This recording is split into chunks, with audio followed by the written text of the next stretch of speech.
O tom, že dizajnové svietidlá dotvárajú celkový vzhľad exteriérov a interiérov, sme sa presvedčili na narodeninovej párty showroomu svetelného štúdia Smartlight.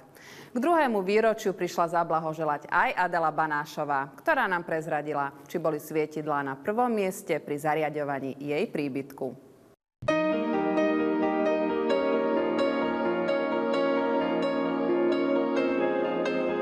Dnes večer sme si pripravili pre architektov a verejnosť akciu, na ktorej môžeme vidieť aj Adelu Banášovu, tak aby sme spriemnili dnešný večer. Pracujeme s architektami, preto sme radi, že dnes prišli v hojnom počte a pomôžu vám, zákazníkom, vytvoriť skvelé interiéry za pomoci aj svietidiel, ktoré sú veľmi dôležité na dotvorenie atmosféry.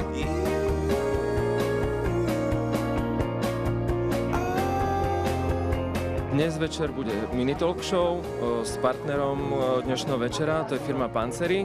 Je to taliansky výrobca dizajnových svietidiel a plus tam bude môj kolega a ďalší partneri dnešného večera.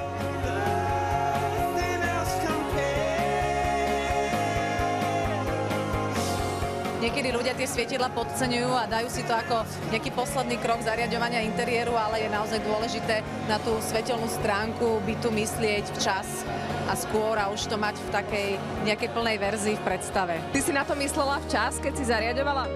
Nie, ja som presne ten človek, ktorý zariadil byt a potom, že tu niečo zavesím a poďme rýchlo niečo zohnať. No, takže ja som bola ten druhý prípad, ale na to svetlo treba myslieť a obdivujem ľudí, ktorí idú do takých detailov, že všelijaké podsvietenia riešia a všelijaké kúsky a tak, lebo to svetlo predsa len je veľmi, veľmi podstatné.